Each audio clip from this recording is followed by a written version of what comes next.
అదే RTV app వార్తల్ని క్షణాల్లో చదివే అవకాశం ఉంటుంది. ఒక న్యూస్ పేపర్, ఒక టెలివిజన్ ఛానల్ మీ చేతుల్లో ఎప్పుడూ ఉంటాయి.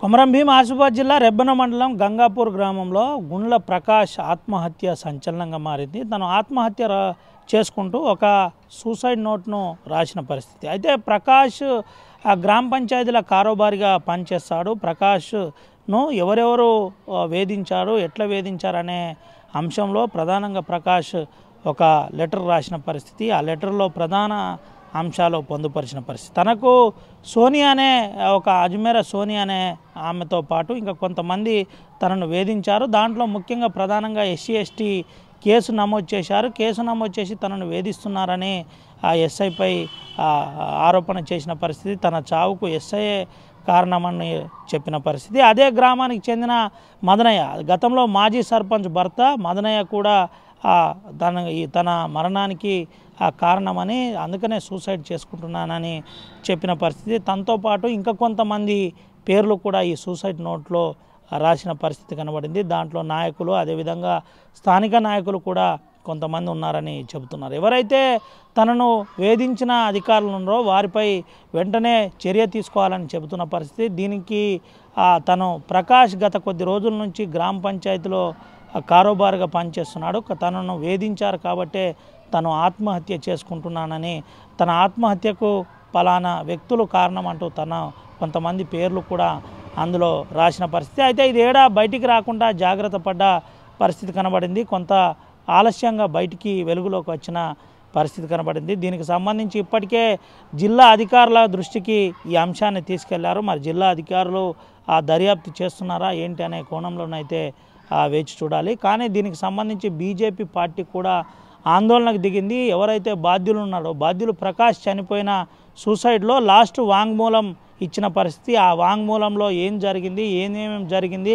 ఎవరెవరు వేధించారు, తనకు చావుకు ఎవరెవరు కారణమనే కోణంలో ముఖ్యంగా వాంగ్మూలంపై వెంటనే స్పందించాలని చెబుతున్న పరిస్థితి. స్పందించి తన చావుకు కారకులైన వారిపై వెంటనే చర్యలు తీసుకోవాలని జిల్లా బీజేపీ అధ్యక్షుడు స్పందించిన పరిస్థితి, ఆందోళన చేసిన పరిస్థితి. దీంతోపాటు తన కుటుంబం, ప్రకాష్కు సంబంధించిన కుటుంబాన్ని కలవడానికి సీనియర్ నాయకులు, బీజేపీ సంబంధించిన అరిగెల నాగేశ్వరరావు వెళ్ళే ప్రయత్నంలో అటు పోలీసులు గేటు వద్ద అడ్డుకున్నారని, ఇదెక్కడి ప్రజాస్వామ్యం అని అరిగెల నాగేశ్వరరావు కూడా నేరుగా పోలీసులకు ప్రశ్నించిన పరిస్థితి. అయితే పరామర్శకు వెళ్ళిన మాకు ఆపడం కాదు, నిజాయితీగా ఎంక్వైరీ చేయండి, వాస్తవాలు ఎవరున్నారు, నిజంగా ఎవరున్నారో వారిపై కేసు నమోదు చేయాలి, వారిని చట్టరీత్యా చర్యలు తీసుకోవాలి, ఎవరైతే అధికారులు ఉంటే వారిని సస్పెండ్ చేయాలి, ఎవరు అయితే కావాలని వారి పేరు కనుక నమోదు చేస్తే తీసేయాలి, ఎంక్వైరీకి మేము కూడా సహకరిస్తాం, కదా ఇదే పరిస్థితి ఉంటే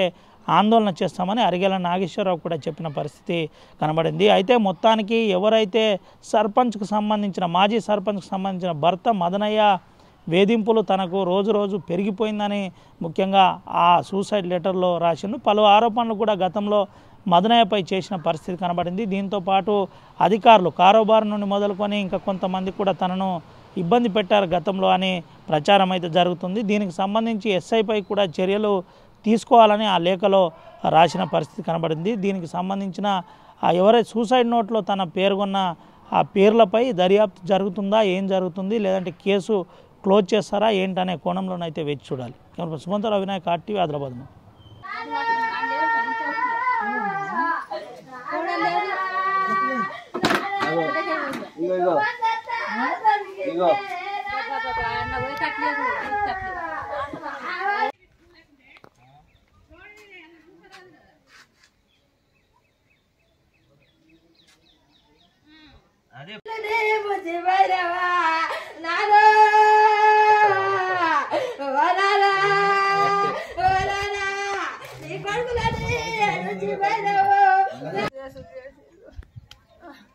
జైలు పోతా, జైలు పంపిస్తాలట అని అన్నది. అంతే ఏర్పాటు అయ్యా, అవి లేకుండానైతే నా కొడుకు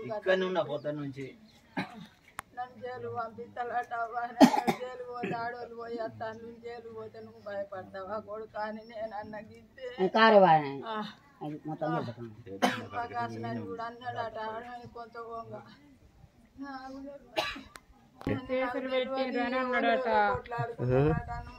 తల్లితో చెప్పిండట. ఏం చెప్పిండు నేను అన్న బాగా దాగి ఉంటే అయ్యా ఇక అంతే చెప్పిండు. ఆడోళ్ళు పోయేస్తాను జైలు పోతే నువ్వు భయపడతావా కొడుక అని అన్నాక అంతే ముచ్చట. మాకు మాటలే లేవు కొడుక. ఎన్నో ఏళ్ళు అవుతాంది మాటలే మొన్న చేడ్చిండట. అయ్యా